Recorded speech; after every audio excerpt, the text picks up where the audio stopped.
ipapakita natin ng suporta.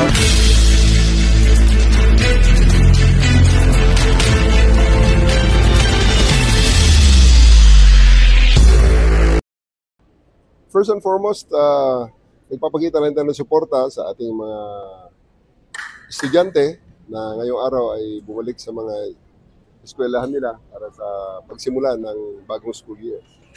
Pero ang pag-i-inspection actually ay dinelegate na natin sa ating mga district directors dito sa Metro Manila at sa kanilang mga station commanders. At sa ibang parte naman ng bansa ay inutusan na natin ang mga regional directors, provincial directors at ang mga chiefs of police na mag-coordinate sa mga school heads para sa kanilang mga security requirements. Actually, ang operation natin na ito, matagal na. Buwan na ito dahil nagsimula pa ito sa ating mga